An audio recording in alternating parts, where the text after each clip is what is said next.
Cassian, welcome to the Work and Worldview podcast. It's such a joy to have you. I've been so impressed by your podcast and all that you're doing, meeting with scholars, and I just wanted to take this opportunity to meet with you and just hear about your values. Like, what were your values growing up? What were your values as you got older and became an adult? And what are the values that drive you to do this work of creating this podcast, of meeting with all these scholars, and of gathering this very valuable information for anyone who has faith in Christ? Wow, such a great opener question, Jonathan, and thanks for Okay. having me on. I love talking about this. I think telling our story is so important, but the values, I feel like it's always about honesty and like humility. Like I think it really just came from a place of like being honest with where I was, of Mhm. like I was raised in the faith and yet I wasn't on fire for it. Like I had to be able to admit that. I Mm, had to be honest about it, and then I had to be humble enough to admit it and say like I've been going to like it almost says like the church didn't work. And you obviously don't want to say that, but it's like I've sure. been going to church my whole life and I still don't know who John is. And I still haven't read the Bible, but like technically from a global standpoint, you could count me as a Christian. Would God? And I Right. think that I just kind of had to hold myself accountable because I think I probably could have gotten away with, quote unquote, gotten away with like being a Christian. Like I was probably the most Christian one of my friends and I went to church. So therefore I was super Christian and Hmm. like I didn't do certain things. But at the end of the day, like being super true to myself of like, but I don't feel it. And that's important to me, even though people kind of already see me as like, quote unquote, good person. I Hmm. don't feel like I'm not actually like tasting the real fruit. Like, so I think it's being honest and being humble. So, was there a moment or an event or something you can kind of put your finger on where you're like, like I thought I know this, I don't really know this, or I know I'm supposed to be, but I'm not, or Yeah. Oh my gosh. Yeah. So being raised in the faith, I was raised like half Lutheran, half Russian Orthodox. And so it was like every other Sunday was like my dad's church, my mom's church, and we got to experience wow. both, which like highly recommend an Orthodox, like a Russian Orthodox church. It's so pretty. And so I moved abroad right after college and I was living in Thailand and I'd never lived internationally alone before. I'd like traveled before and I've lived abroad, but like with friends, like study abroad or like family. And I kind of clung to a church because it was like my remnant of home. And I remember Hmm. showing up to my church in Thailand and I was sweaty and I was hot and it was on the side of the highway. Like I was so far from home. And when I walked in, they were like, welcome home. And so I was like, okay, this is my place. I feel comfortable. Mm. And so I think I finally felt like, okay, I'm out here on my own, but I have this sense of safety. I can like this, like I know church. I don't know Thailand. I don't know the customs. I don't know the language, but I know church. And it was a really cool church. It was like half in Thai, half in English. The pastors were a husband and wife from Sweden. Like it was really cool. Wow. And I remember just being like, I don't like who is John? Like it was specifically John. They just kept talking about him and he was just a stranger to me. Mm. Like I am 22 years old. So this is 22 years of Hmm. church and I still didn't know who John was. And I remember going up to the pastor afterwards, the wife, and I was like, "Hey, I feel like if you gave some background on John before we got into the scriptures, it probably would help everybody. You know, like who is John? How old is he? Where is he in the world? Like I want context." Hmm. Um, Something I thought I was well within my right to do. I genuinely thought this was something you could ask your pastors to do. Right. Looking back, super entitled of me to like tell her how to do her job. Mm. But it came from a place of like, I feel like this will actually help everybody. Like maybe Hmm. you just don't know that, but I think Hmm. everybody would love that. And she was like, you know what? I love your hunger for the Lord and to know him. I think maybe you should join our Bible study. I was like, well, I'm already part of the Bible study. And she's like, oh, okay, well, maybe you should go to seminary. And I'm like, that's my option? Like, go to seminary, go back to school, or just be confused? Like, I thought you were my lifeline. And like, some might call that a religious trauma of just like a sense of abandonment. And there's like lesser and more degrees of that. But I was like, really? Like, it's really on me now. And so I remember reflecting about that with one of my friends who goes to church with me. And I remember like where I was sitting, what I was eating. And I just like looked at her. I was like, I just wish there was like a podcast where someone who actually knew the faith, like a scholar, like not a pastor who was trying to call me up to the altar, just a scholar Hmm. could answer questions. And then like somebody funny, because I think that the Bible is so funny, not in like a degrading way, but like there's hilarious out of context. Like we have a sense of humor because God gave us one. Hmm. And so just like someone smart and someone funny, that would be enjoyable. That's what I want. Okay. And surely, like, I'm not the smartest person in the world. That must exist. Like, I could not have been the first person with that idea. And I just started looking for it. I watched YouTube videos and I started devotionals and I listened to tons of podcasts and they just never hit the mark. They were like Bible Mm, studies that were too emotional and too like, well, how does this make you feel? And like, it's way more eisegetical. And then there was, Bible studies and YouTube stuff and, things that were so academic that I was like, I have a million questions while you were explaining that, like it just made it more complicated. So, um, I feel like when I came out here to Hawaii about 3 years ago, and I was like, again, far from family, establishing who I was, knew I wanted to be Christian, but like had not found it. And the Lord had been working on my heart slowly but surely to like lead me up into this moment. Like I had a vision from the Lord. He brought me out of an unyoked relationship. I had read a couple books that changed my life that like put me in that headspace of like seeing God differently. And so when I was out here, I was like, dang, I still haven't found that podcast. My sister, who's been like a huge proponent of my faith, just like really met me where I was just always be like, God gives you peace, Cass, and he loves you. And like just totally encouraged me. Shout out to Maggie. She gets mad when I don't say her name. She was like, well, maybe God like gave you this idea because you're supposed to do it. And mm, so and then it ensued, lots of no's to God afterwards, but slowly but surely we ended up there and it's clearly God's podcast. I mean, it went viral immediately. Like I get to talk to amazing people. Like I'm mhm. not a talented person. I'm not talented enough in this space to be the successful. I'm talented in other areas. So that success is wholly attributed to the Lord. Okay. So long answer there. Wow. That was a very fulsome answer. All right. You use the word eisegetical. What does that mean? So eisegetical, it's a way that you can interpret the word. Okay. And when I learned it, I realized no one knew it. But then I became obsessed with it of like, wait, there's a difference between eisegetically understanding the word and exegetically. Okay. A great example. And so what I love to do is like sit with scholars and be like, I understand it like this. How should I understand it? When Mhm, God wrote this, what did he want me to understand? Like mhm, Jeremiah 29:11, my confirmation verse. mhm, Love it. We all love it. For I know the mhm, plans I have for you. Eisegetically, what's that mean? He's got a plan. So no matter what, I'm good. He pinky promise it'll work out and that I'll be prosperous and I won't get hurt. Right? And mm, that's how I understand eisegetically. And I'm sure there's like scholars listening and they're like, you're missing so much, Cass. I'm not a scholar, but the way I understand it is it's the way that I interpret the word in the way that makes sense to me and in my worldview. So reading mm, Jeremiah 29:11, it's basically saying like, this is God's promise to me as a Christian that he's giving me a plan that I'll be prosperous and not have harm. Exegetically is understanding what did God mean to communicate in that verse. And mhm, that's where taking into account context. And mhm. it's hard as an early Christian to like read the verses before and after Jeremiah 29:11, Jeremiah 9 to Jeremiah 13. Yeah.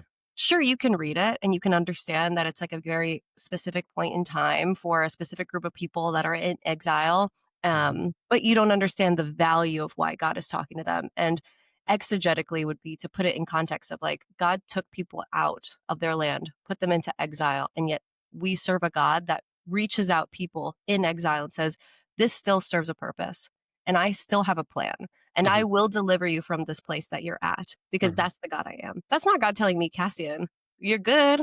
No, like, but I serve a God that can do that for people. mhm, And that to me, and again, like I'm probably butchering in some way, but exegetically, I think it's richer. And I think at the end of the day, I was looking for Bible studies that could exegetically interpret the word, where I could sit down and I just didn't feel like I found that. Like, and it's not, I think I had to reshape my expectations of Bible study. I don't think there's anything wrong with Bible studies. mhm, I just think they're a great sense of community.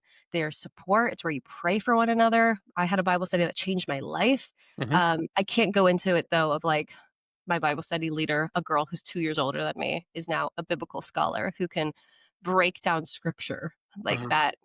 That's what I wanted, and mhm, that's not what it's meant to do. I want to talk to B.A. Carson, and it's the eisegetical fallacy, and it's a whole book. I need to read it because I want to talk to him about it.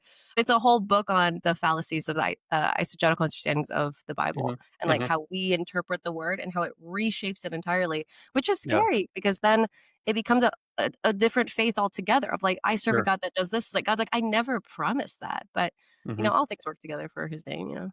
Yeah. Yeah, I mean, there's so many places, right, where the Lord's speaking to a group of people, right? Or a letter is written to a group of people, and we we read the you as us individually, right? And yeah, all sorts of those. Yeah, fantastic. Okay, so thank you for defining that word. You've already brought our listeners further along in their theological growth. The best way to think of it is Wonderful. eisegeticals, I see it the Yeah, way I want it, exegeticals, exiting the word as it was intended, but beautiful, I love beautiful. those words. What has been one of your most interesting recent guests? I mean, you've had interesting guests across the board, but just kind of top of mind recent. Ugh, that's so hard. I'm not saying favorite. I'm just saying I'm usually some. good about names. Felipe de Veil came on to talk about eschatology, and it's so cool having a big following online because people Mhm, get to interact and be like, "Well, you should talk about this." It's like, mhm. "Oh, yeah, like I only know the questions in my head, but yeah, what questions you have?" And everyone's eschatology, eschatology. I don't even Yeah. know what that word means. Okay. And so it means the ending of things. Mhm, It's the end times. It's the end of the world. And I think as Christians, it's like the Left Behind series like traumatized us. The rapture. And so I had Felipe on. And when I have people on, I always have like a pre-call and then we map it out and I send them the questions. Like it's sorry guys, it's not impromptu. Everything is quite choreographed on my show because I want everyone to be prepared. mhm, And so we were talking about the end of the world and he I looked at the end of the world and end times with like fear in my heart mhm, and kind of dreading it. And I hope it doesn't happen in my lifetime. And he looked at it as like, I can't wait. Like we're in a beautiful waiting period. Like how we when it happens, that's when all the promises that God has for us will come true. And how amazing will that be? mm, And it was this like anticipation rather than mhm, dread. That was a mm, cool one. Who did I have on that talked about the transfiguration? Might have been Woodbridge. I did one about the transfiguration, and that changed my life. Talking about because it's such a small little verse. Um, I think having Robert Carter, Marcus Ross, Jeff Miller, like so many paleontologists, geologists that were mhm, on Genesis history. I think that might have been the one that you were listening to. mhm, I enjoyed Robert Carter just as a person. He was mhm. just so much fun to talk to. Yeah. I mean, and we've had so many conversations about like flood and ice age and cavemen and like where does that work in the timeline of the Bible and can we fit a 6,000 year timeline into the Bible as a young Earth creationist and you can either be or old Earth or young Earth. There's two debates. There's not like one right one, but Mhm, faults with either. And Robert Carter was just amazing, just talking about timelines and like where like what was going on in the Bible when the Egyptian pyramids were being built. But I think like my favorite guest is somebody that comes on quite frequent because I just like he is the smartest person I've ever met, and so of course I want to steal as much of his time as I can.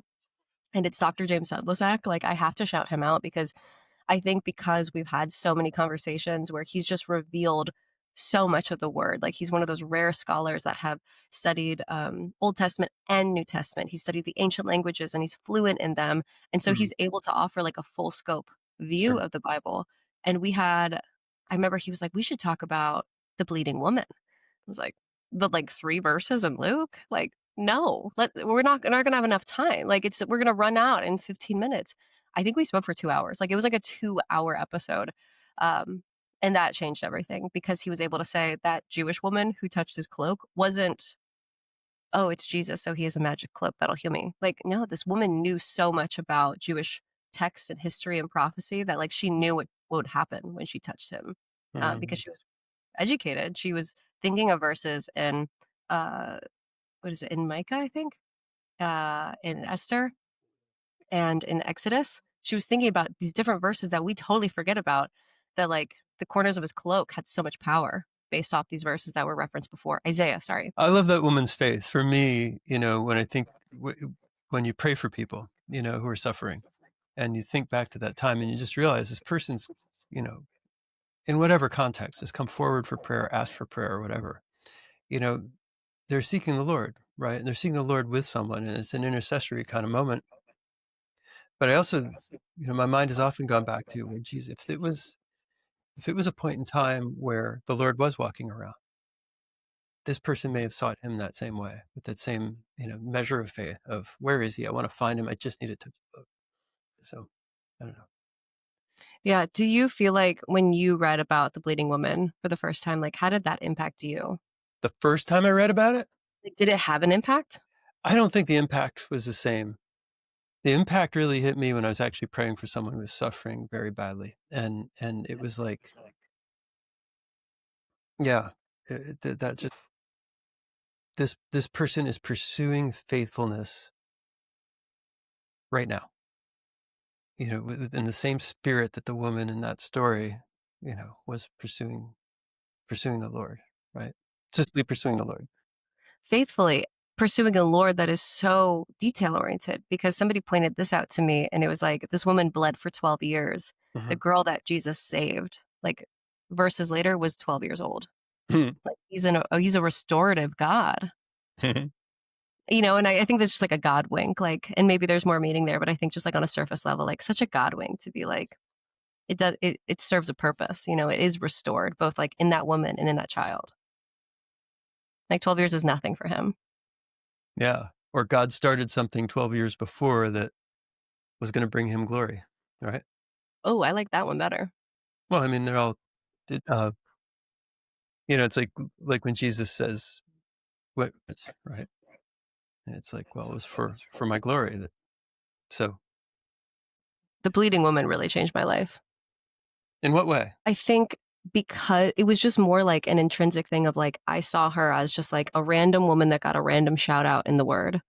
Uh-huh, Another one of those kind of, I want to say like throwaway miracles of like, oh, Jesus in a crowd.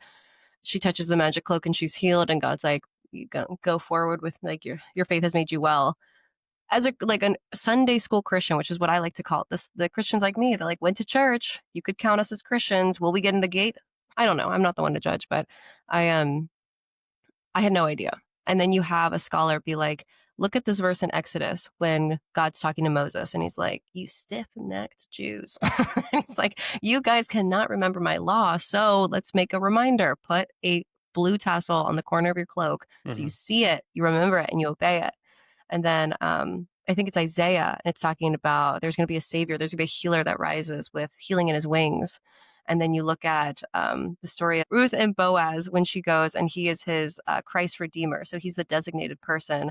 And so, like, understanding all these things. And then there's Jewish law with blood. And so in Ruth, she goes and he's the the Christ redeemer, where essentially if there's a woman in the family who is a widow, in order for her to carry on her husband's name and to be supported and not become a slave because she can't make money for herself, that person in the family is designated to marry her, carry on the name, and kind of mhm, redeem her as a woman. And that's who mhm, Boaz was. And so when she goes to him and she uncovers his feet, so he wakes up, she's like, he says, like, spread your kanaf over me. And so that's the word for a cloak that is referenced in Exodus and also in Isaiah. And so we're seeing the same word to describe what Jesus is wearing in that moment that the bleeding woman reaches out to. And so, and she, as a Jewish woman, would know the story of Ruth. She would know the story of Isaiah and the prophecies. She would know the story of Moses. And so she sees him as a healer, knows that there's power in the corner of his kanaf, and touches that. And it went from a throwaway miracle to now this is an educated woman that stepped out in faith and fear, because while she wouldn't have been stoned, I've been corrected for saying that, she was a unclean woman. She's been bleeding. Like that in Jewish culture is like it's like leprosy today. Like you wouldn't touch anybody, you wouldn't touch a leper today. That's already something that's isolated. But this one was bleeding. She was unclean. So nobody's going to touch her. So for her to touch a holy man, hoping like, and then he calls her out and he's like, all right, stand up. Who was it? Like that woman was fearless and bold and educated. mhm, And I think that that really transformed, like, oh, wow, there is no waste in this mhm, Bible. There's mhm, no throw away anything in this yeah, Bible. yeah, and it's fascinating also, typically when someone was suffering like that or ill or whatever, and they touch someone else, and that person became unclean, but when it's Jesus, they become clean, like it's reversed, right? Just like he Yes. reverses death, he reverses everything. Yes. It's Yes. One beautiful. of my first episodes was about demons because I was like, October. So I was like, oh, it'll be a Halloween episode. And we went over Luke. There's kind of like what you just said of like Jesus doesn't become unclean. He cleans them. He Yeah. makes them sanctified and holy. And Mhm, like isn't that just like the name of the whole thing? But you think about legion of Jesus didn't cast out 1,000, like a legion of demons out of this man. Like Jesus touched a very unclean, isolated, exiled man with so many Mhm. demons in them that the demons called out to Jesus because they recognized him. He was in a Greek region. Yep. That's why there were pigs. And so he not only cast out the uncleanliness out of this man and was unaffected, he cast it into an unclean animal that then went and drowned themselves. So it cleansed the land. And then Mm. he turns around, he didn't just cleanse this man, he made him a evangelist because that was the time that Jesus was like, you can't come with me. Sorry, just changed your life, but you need to go and tell people what just happened. And so that man went from isolated in a graveyard filled with demons to a single mustard seed for the region. So I get like the way it works is insane. Beautiful. So so Cassian, you're on this journey. You're, interacting with these scholars. You're obviously learning a great deal along the way as well. Um, how do you obviously through the podcast is one way that you convey what you're learning. Are there other ways? Do you work interpersonally with folks and in ministry or anything like that? I probably should, shouldn't I? Uh, I'm like really waiting on the Lord to take me to the next place. The command he gave me was start the podcast. And I have been very creative and wasteful in maybe I could do this. Maybe I could do this. And God's like, I never told you to do that. I've started group chats. Like I have a private, it's not private, like anybody can join my WhatsApp group. And it's just like for women only. And then for everybody, it's just like, if you're curious and confused, you can join this WhatsApp group and get prayer and have a safe place. Like maybe you don't have the support group that you need to be able to be like, hey, like I've been raised agnostic. I am atheist. My friends are, but I don't want to go to church. That's terrifying. Like, who do you talk to? Like, who supports you? Hmm. Maybe you have trauma with the Lord. Like, where do you go? And so for me, that was kind of the vision of like to connect people because I've been blessed with like an amazing family that could always support me. Hmm. Um, so yeah, there's a WhatsApp group. There's a newsletter, and the newsletter is really just like marketing for the podcast to be like, hey, new episodes out. Hmm. I like tried doing things over this past like year. I was laid off and I was so blessed with unemployment to have so much time to work on this podcast and only the podcast. And I was able Hmm. to learn so much and grow so much. And like that really helped me. But I did a lot of things that I think wasted a lot of money. I learned a lot, but I tried making like a private group. I tried selling guides. I tried doing one-on-one time. At the end of the day, I think it's just like offering these conversations in a public and free way. You want to donate, by all means, that absolutely helps pay for the subscriptions but I don't think the Lord intended for this to become my like income as something I just had to accept. So I have a 9 to 5 outside of this. I work in radio outside Hmm. of this, and Hmm. then I have a life. And I think that the way that I think God is using this is just by looking at somebody like me who is not the holiest of holy and can still be transformed. Somebody that when she started this was afraid to go forward with her faith in a public way Hmm. because none of my friends were faithful. And so I went from like, yeah, let's party all weekend to like, have you guys listened to my podcast yet? As friends, you should support me. And now I have, and Yeah. somebody DM'd me, one of my friends privately talked me through like a miracle experience. And he's like, you're the most Christian friend I have.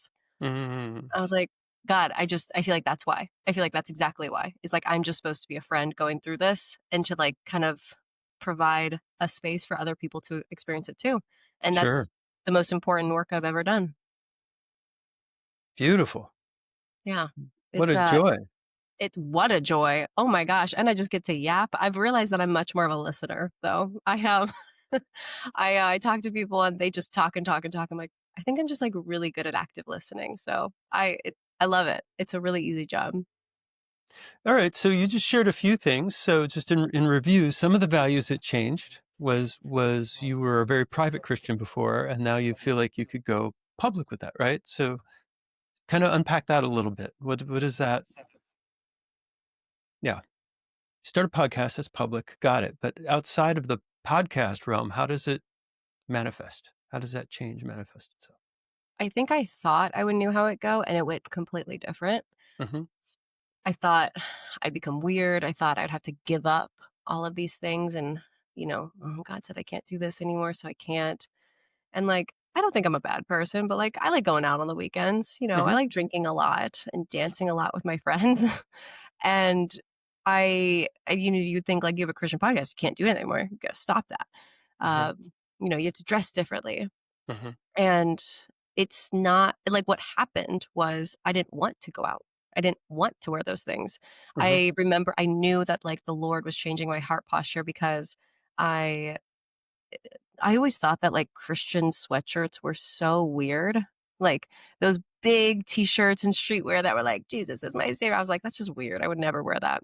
I knew I was changing because I saw, like, an ad on Instagram, and it was like, living proof of a living God. And I was like, "I have got to get that sweatshirt." And I, like, every day until it arrived, and it's huge, living proof of a living God. And that's when I was like, I would have never worn this a year ago, and now I can't wait to wear it out. And so it was like, that's where, like, I didn't actively choose, like, okay, today's the day I'm going to be public. It was like, I couldn't wait. And so mhm, that's where I think, like, that heart posture change. And it's like, I just stopped going out and, like, partying that way because I just didn't want to. Like, and that's like the thing that I don't think people understand. Like, when you go to Christ, he changes your heart. You're not the same person afterwards. You're a mhm, completely different person with Christ within. And so you want different things. It's not about yeah, letting go or a sacrifice. It's better without it. And you agree with that. It's not yeah, so like a trade-off. And so I feel like and then honestly, I was like anticipating losing friends about this. And I just had to be like, hey guys, like, if you don't agree with what I say, I would prefer if we had a conversation about it rather than you disagreeing with me.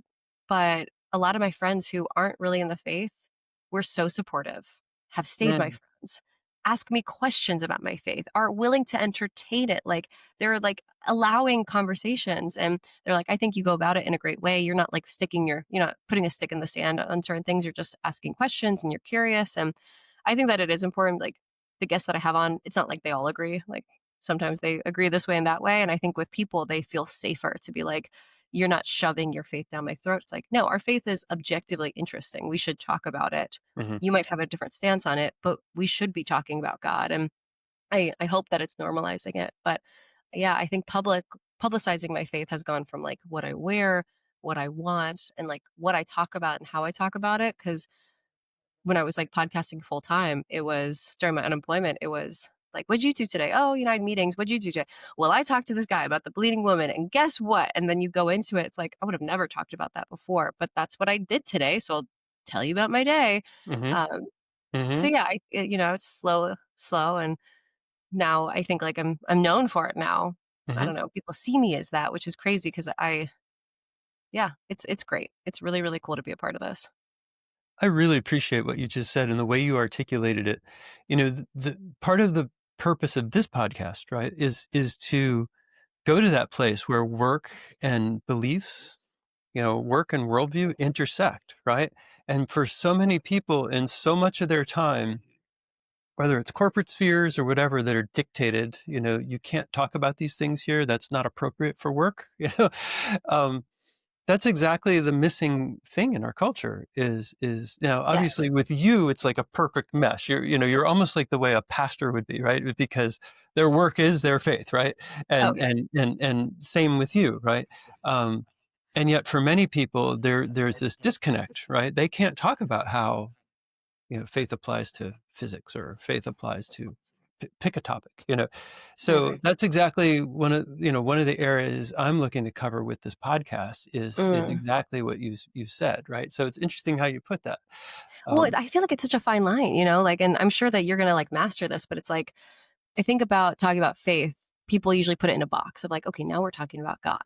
It's right. like, no, I could talk about, like, I just think about the way I talk with my sisters, and my Hmm. sisters are my best friends. Like, we're not just we catch up every day, like, we are best friends. And so Hmm.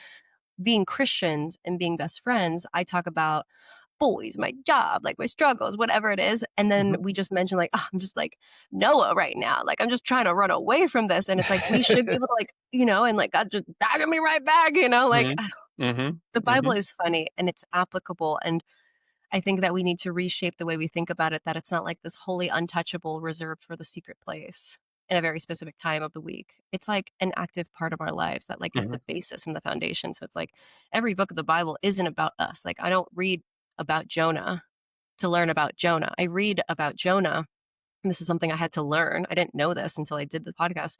I read about Jonah to see how God shows up for people like Jonah. Mhm. Because when I act like Jonah, that's how he'll show up for me, or that's how he can show up for me. Sure. Um, and so I think it's like, oh, like, and I feel like, sorry, I'm just gonna go off a little bit, but I feel like there's enemies in the faith that go unnoticed. And like, there's Satan, but like we think of like Satan with temptation or Satan of like guilt and shame. But it's like, who told us that like learning about faith and our creator was uncool?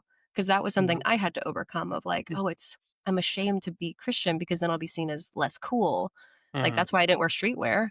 Like that Mhm. streetwear clothing example, like, why was that even a problem? Because if I did, maybe boys wouldn't like me, or people wouldn't hang out with me, or they'd put me in a box. Yeah. Who taught? Like, think it like objectively, learning about where we came from. Why does that suddenly lame? Why is that suddenly weird? Like, once you kind of get over that, you're like, I'm sorry, I'm going to talk about God right now because that's interesting. Just the same way I'm passionate about this. I think it's the most interesting thing that we could talk about. It's like unfathomable and a bottomless topic. Just the same way you could be passionate about cooking. Like, I love cooking. I love working out. Like, I'm wearing a shirt right now with lobsters on it. Like, I could talk about all these things. Why is faith different? Like, it shouldn't be any different, and somehow it is. And I think that that was Right. a very sly hand of the enemy. Mm. So, like with work and worldview and work, like I was doing a Spartan the other day, and like we were running, and I'm like, you're passing people, people are passing you. And it was awesome. Like, we got some rain in the middle of it. And like in Hawaii, it's so hot. And you're in the middle of like this desert kind of. And it starts raining a little bit. And I'm like, ah, thank God. Like, God is good. Like I said, I think I said that. I was like, the weather's so good. And people around me were like, it's so good. And I'm like, God is good. And then people just like looked at me, and I was like, oh, is that weird? I was like, oh, I forgot that people like don't like, it was, one of those things where you like actually do that thing where you integrate faith in life, Mhm. and then people react weird or they don't Mhm. know how to react. And I'm like, Mhm. God, God, right? We talk, we all know who God is. Why was that weird? Mhm. But it is. Mhm. You're definitely like fighting an uphill battle. Well, yes and no, right? I mean, like when we go to the place where we realize who God truly is, right? All of a sudden a whole bunch of things start to fall into place, right? When we realize everything is of him and everything is from him and everything is, my next heartbeat, my next breath, my next dollar, my next whatever, it all flows from him, right? Then that's just kind of like, that's a very natural state of being at that point, like all the artificial stuff is gone at that point. So I don't know. That's So great. It's great is you had that your, reaction. when like for you falling into place, all those things and realizing that everything is from the Lord, how does that translate into a place with work where it's mostly people don't attribute everything about work to God? Like, how do you mesh those two? Yeah, exactly. And I think that's exactly what I'm pressing into with this, right? Because it's always been taboo, and at least in the large corporate spheres that I've been in, you just can't go there. That's for maybe lunchtime with a few people if they feel, but in the same sense, I also think we should be able to have dialogue with people about what they believe, whatever they believe, like whether Whatever they it's, believe. our faith or a different faith. There should be room to discuss that because people are bringing values that are derived from from something, So like if you're a bunch of salespeople, do half of you lie and do whatever it takes to get a sale, and half of you only tell the truth, right? Like that that moral area needs to be breached and discussed. Or I guess maybe what happens is it kind of just devolves into, we have these policies and practices, and people go about just writing a lot. But I absolutely hear you. With my job, I'm just gonna like tell the story about how I got my job because it's like such a God thing. Mhm. But I work in sales, so kind of Mhm. like exactly what you said, like I'm up against that. But I was in unemployment, freaking out. I like hit rock bottom because I got a job, lost it 2 weeks later, and I was like, this is like you could not get lower. So I went home and I like booked a flight the next day, and I was like, I don't know what to do. Like, and then my family was like, well, what is God telling you? And I was like, I keep hearing just rest. And they're like, then you need to stop applying to jobs. You need to stop working. You need to stop doing everything. And I was like, but well, will I get a job if I don't apply to jobs? Like, that's the main stressor. And they're like, stop everything. Mm. So I didn't work for a week. I enjoyed the time, which is so hard to just rest and not work. And I came back and I was doing a podcast with somebody, or no, I was talking to somebody about a job. Like, I'm like, okay, now the week is over. I'm going to start working. I'm going to start like looking for a job.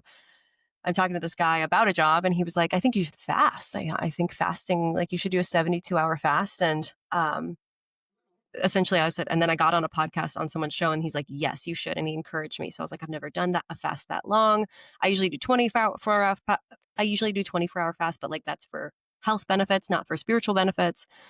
And they were like, okay, eat breakfast today, then go after it. And so I did it. And during that 72 hours, like God changed my life. Like Mhm. like beginning of those hours to the end, my life was different. It was a completely different situation because I applied to this job I work at a radio company, and I applied to a job. They have a satellite here. And so I show up to the satellite, and I like show up with like donuts with my resume type like taped to the inside of it. And I was like, hey, I applied online. I just wanted to like match a face to a resume. And I like walked in, and they were like, what's going on? That's so cool of you. And I knew before I went that the president of that company is a pastor for like a local church. And so I was like, I'm going to lean into my Christian podcast to get this job. I thought I was like, and so I came in, the president's like, who are you? Tell me about yourself. And so I was like, well, I have a Christian podcast, blah, blah, blah, blah, blah. And and I was just kind of, I thought I was flexing muscles, and I didn't know it at the time, but I was surrounded by atheists. Like that guy who asked about it was the only Christian in the room. And so Mhm. here I was talking openly about faith in my Mhm. podcast with these people who like did not care and like do not have like professional conversations like that. I Mhm. ended up like going back the next day in the middle of my fast. I'm still fasting. And the president's like, you need to, if you get this job, you need to like know the line between when to talk about it, when not to talk about it. Like, this is a secular work life. Like, he's like, I know the line, but you need to know the line. And then it was just like, what ensued was just like so many, I want to say coincidental events of like, I just so happened to like be reading the president's book and run into my coworker. And he was like, I'm going to put in a good word for you. And because I see that you're actually going after this. And it was truly like, things I couldn't have controlled myself. I think God, like, just I trusted him through that. And throughout my fast, I was so hungry. And as weird as it is, whenever I was hungry, I would start singing like worship music, and that filled me. Like, Mhm. it's so weird. And I always thought like fasting was, if I do this for God, he'll do this for me. That's how I saw it. No, you fast because you change how you approach God. Like, you learn, and fasting, you're all you focus on is like, okay, I'm hungry, so I'm just going to go to the Lord.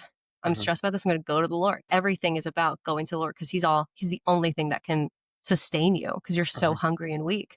Mhm. And then when I started eating again, I no longer needed the Lord. I could just eat. I didn't need to go to the Lord. I would just turn on the radio. I didn't need to Mhm. go to the Lord. I would just go on my phone. And I was like, whoa, my life and perspective is so different when it's fully focused on him than when it's not. And that's why I fasted. And I'm sure like the Lord blessed me. Like, God took me somewhere that I would not have gone on my own during that fast. And Mhm. um, now that I am in this, like I got the job, and I'm known for my podcast, but I'm in sales, and my Mhm. boss is not a Christian man. Mhm. And yet we talk about faith, and Mhm. we're able to be very open about it. And it's not Mhm. like that's a common thing that most people can do in the workplace. But I think, I think like my coworkers, some of them have pulled me aside, and they're like, well, tell me about your podcast. I'm also a believer. I think in sales, it helps. I think people trust you when they know you're Christian. I may be a little biased, but my sister, she's a therapist, and she's very open about the fact that she's a Christian, that she says, like, does your therapist pray for you? Because I pray for you. And Mm. I'm like, that is some killer marketing. But I do think that, like, as much as there's rules and policies against being open about faith, like, for sure, don't be a weirdo evangelizing by the water Right. cooler. Right. Right. But knowing that you're aligned with like higher standards of faith, I think Sure. serves you well. And by no means, like, if your coworker's Hindu or your coworker's Jewish, do you need to like change them? Like, I think our job here is to make people be like, I want that. That's it. I think you should Sure. just know God, love others so well that other people want what you have. Yeah. And you can learn so much from them as well, right? About their cultures and where they're coming from and what, everything, their values, right? You said that so well. It was beautiful. All right. So obviously, when you went about making the podcast, when you went about creating it and saying, "Okay, I'm gonna do this thing," tell me a little bit about what were the values you were bringing to the table at that point? Like, you're saying, like, obviously, you must have had an awareness that there are Christian podcasts, right? How were you sort of framing what you were gonna do, when you started? Like, what was the plan? Yeah, yeah, like, just did you kind of, like, look at the market and be like, "Okay, there's these people doing this, these people do that, and I don't wanna do this, I don't wanna do that, but I wanna fit here," like, or did you just like, "I know what I wanna do, and I'm just gonna do it," and Yeah, it was okay, that. It was, okay, "What do I need? okay, I'm gonna do this for me. right, Hopefully, other people join." That was the right, plan. I right, was the target market. okay, okay, So I what like that. does 5 years ago Cass need? You know, that girl that was asking questions in church? What does she Mhm, need? Like, what podcast do you wish I could give her? Well, it was this. It was, "Let's take a verse. I'm gonna read it." And so we started with that Luke verse about legion, and mhm, this was the structure. Okay, here's the verse. Here's how I understand it today. How should I understand it in context? If I mhm, lived at that time, how would I have understood what was going on? That was sure, it. okay, And that structure alone has been like, well, at the time, there were two rabbis that were currently having a dialogue. So you were either on this side of the fence or that. I wouldn't have known that. Like, the yeah, Bible doesn't break that down. right, We did an episode with Sedlicek on divorce. mhm, Amazing podcast, changed my whole view on divorce. mhm, And he's like, at the time when they were talking about divorce, like when they're questioning Jesus about divorce, it's because there were two rabbis, Hillel and Shimel. I think it was Hillel and Shammai. Two rabbis. One thought that that verse should be interpreted this way: that for any reason, a wife is not yep, providing, yep, and the other is, if there's any way that like you're not able to provide for your wife in sense of safety, in sense of money, like then you are like in senses of abuse, then you can get divorced. And so mhm, it's like anything goes. If you don't like her, she's ugly today, you can divorce her. The mhm, others is like, you are not providing safety. Yeah, divorce is better than staying together. That's sure, not broken down in the verses. We just get mhm, Jesus's response, then we draw our eisegetical conclusions for it. And so the structure for the podcast was, if I lived at that time, mhm, what was the political climate? What was the fad? Where was I like in the country? What were things about like the food availability that would have impacted my decisions at that time? mhm, And excuse me, one of the podcasts that I have to shout out is Holy Ghost Stories. That changed my life because he takes Bible stories and tells it like a story that you're in.